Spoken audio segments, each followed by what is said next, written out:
এখন আর জিকির টিকে না, এখন জিকির একটাই, জিকিরে রাজনীতি। আর আর ধর্মের কথা নাই, এখন আর ধর্মের কথা নাই। এখন কথা কোনো রকম ক্ষমতা চাইতেইব, সেটা বইতেইব, বিশ্বের মাজার টাজার যা আছে সব ভাঙতেইব। এই হলো চিন্তা ভাবনা। যখন একটা চিন্তা ভাবনা, তাই আপনি আমার দায়িত্ব কি, যারা অন্যায় করে অন্যায়কারীকে প্রতিহত করা, তাকে বুদ্ধি দেওয়া যে না, এক মাজার বাংলা কি লেগা, এক বেড়া মরণ রে ডরা, এক বেড়া এই দেশে ইসলাম আনছে আল্লাহর, ইসলাম আনছে কারা? আর ইসলাম আনছে কে? তুই কার বাজার ভাঙতেছস? এই মানিকপুরের বেনমিয়া মারা গেছে, কালকা কেউ বাপের শক্তি আসেনি বেনমিয়ার কবরটা লাঠি দিব? লাঠি দিয়া বাড়ি দিব? আপনার বাপের কবরকে লাঠি দিতে পারবো? তাহলে আপনি যে কবর উপর উঠে যে বাংলেন, বাইরেলেন, কুবাইলেন, একটা মানলাম মাজার না, এটা একটা কবর। সাধারণ একটা কবরের ভিতরে কি আপনি আগুন ধরাবার ক্ষমতা রাখেন? লাগালেন কি লিগে? এই কাজটা কি ভালো? আমি যখন এই কথাগুলো বলি, এক শ্রেণীর লোক বলে আয়ে গুতাগুতি শুরু করে। আমি গুতাগুতি শুরু করি না, আমি তোমাদের আসল চরিত্র তুলে ধরি। বাইজ্ঞা জান না ফিলা কিন্তু তাহিরি না, কবর গেলে সোজা করে লইব। তুমি হয়তো কাহার কবর থেকে লাশ তুইলে আগুন ধরাই দিছো, তুমি কবরে যাও, স্বয়ং রব তোমার কবরে আগুন ধরাই দিব। রাস্তা দুইটা, কয়টা? তাহলে বাবা, অন্যের দোষ আগে কম খোঁজেন, নিজে কয় নম্বর আগে তালাশ করেন। মুখ দিয়ে আল্লাহু আকবার স্লোগান দিলেই ইমানদার হওয়া যায় না। আল্লাহ বলতেছেন মানুষের মধ্যে এমন কিছু লোক আছে যারা কইবে আল্লাহু আকবার, আখিরাতকে ডরাও, আখিরাতকে ডরাও, আল্লাহু আকবার স্লোগান দেয়, নারে তাকবীর, আল্লাহু আকবার, এটাকে ট্রেডিশন বাইর করছে। আর যখন কেউ এটার বিরোধিতা করে বা কিছু বলতে চায়, তখন এরা বানাই দেয় ইসলামের দুশ্মন। আরে বেটা, আল্লাহু আকবার ধ্বনি দেওয়ার নাম মোমেন না, রিসালাতের স্লোগান দেওয়ার নাম মোমেন। এই কথা বললেই বলবেন যে হুজুর আয়েশা গুতাগুতি শুরু করছেন। সাহস থাকলে তোর বাপ দাদা 14 গোষ্ঠী লইয়া তাহিরির সামনে আয়, আমি প্রমাণ করে দিমু একটা মানুষ মারা যাওয়ার পরে লাশের গায়ে জোরে ধরাও নিষেধ। আমি প্রমাণ করে দিমু বেশি ঠান্ডা পানি দিয়ে গোসল করানো নিষেধ। আমি প্রমাণ করে দিমু বেশি গরম পানি দিয়ে লাশকে গোসল করা নিষেধ। এজন্য বলছে কুসুম গরম জল। লাশটার সম্মান আছে না? আপনি কি হুট করে নিয়ে কি তা খাটের মধ্যে ফেলে দিবেন? লাশের একটা টুকা দেওয়া যাবে না। আর তুমি কবর থেকে তুই আগুন ধরাই দিচ্ছ, তো কি জামানার মধ্যে আমরা বাস করতে? ওয়াজ বাদ দেন না, ওয়াজ তো সারাদিন শুনছেন। ওই আগে কি দেখতেছেন, আগে হিডা কন দেশ বলে স্বাধীন হইছে, সব অপশক্তি আইসা এই দেশের সার্বভৌমত্বের উপরে আসর করছে। কথা কন ঠিক না? কেউ হক কথা কয় না, কেউ হক কথা কয় না, কেউ আসল কথা কয় না। চেয়ার ফাইলে, ডলার ফাইলে, টেহা ফাইলে সব বুঝলা জায়গা। এখানে কেউ ইসলামের জন্য রাজনীতি করে না, সব চেয়ারে রাজনীতি করে। কথা বলেন ঠিক না বেটে? আবার ইসলাম ইসলাম ইসলাম, আমরা ইসলামের উপর কাসিনি কাটা আয়েন আয়েন আয়েন, এটা মানে আই ওয়াশ করে, পাবলিককে ধোঁকা দেয়, বোকা বানায়। কথা কন ঠিক কিনা? এই দেশে ইসলামের রিপ্রেজেন্টেড পার্টি হলো আহলুস সুন্নাত ওয়াল জামাত।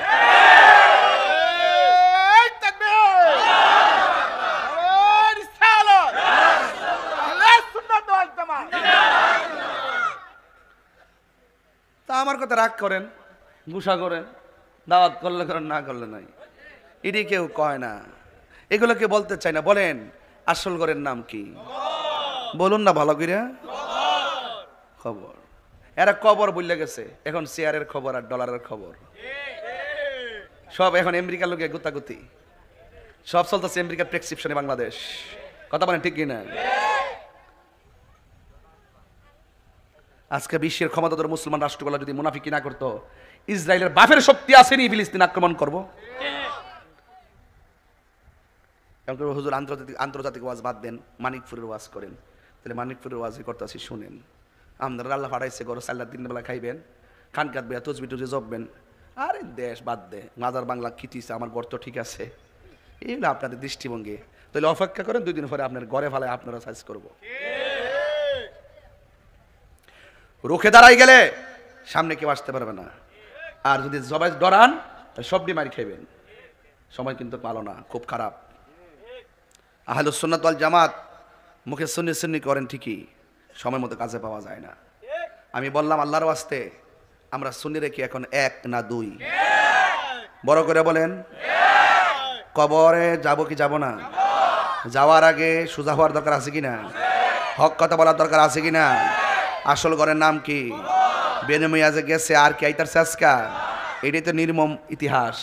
যার নামটা পোস্টার আছে আজকে আসতে পারে নাই, তিনি চলে গেছেন একটা ঘরে, জবান খুলে বলেন ঘরটার নাম কি? কবর।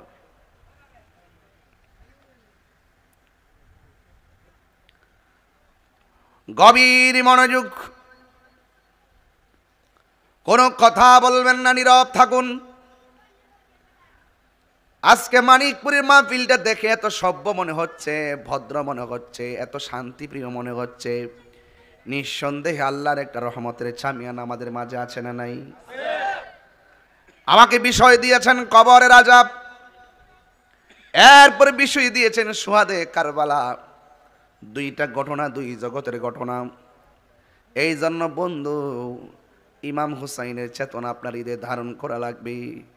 মরণের পরে আমাদের সবাইকে হিসাব দেওয়া লাগবে একজনের কাছে। জবানটা খুলে বলুন তিনি কে? ওই আল্লাহ রাব্বুল আলামিন কোরআনে বলেছেন, মিনহা খলাকনাকুম ওয়া ফিহা নুঈদুকুম ওয়া মিনহা নুখরিজুকুম তারাতান উখরা। বেনমিয়ারে যখন মাটি দিল, প্রথম মুষ্টি মাটি দেওয়ার সময় পড়ছে মিনহা খলাকনাকুম, দ্বিতীয় মুষ্টি মাটি দেওয়ার সময় পড়েছে ওয়া ফিহা নুঈদুকুম, তৃতীয় মুষ্টি মাটি দেওয়ার সময় পড়েছে ওয়া মিনহা নুখরিজুকুম তারাতান উখরা।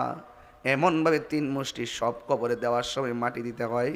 মাটি দেওয়ার আগে লাশটা যখন মাটির মধ্যে নামায়া দিবে, তখন পড়তে হবে বিসমিল্লাহি ওয়া আলা মিল্লাতি রাসূলিল্লাহ। এমনভাবে তোমার কবর থেকে কবরে নামায়া দেওয়া হবে। ওই কবরে যাওয়ার আগে নামাজের দরকার আছে না নাই?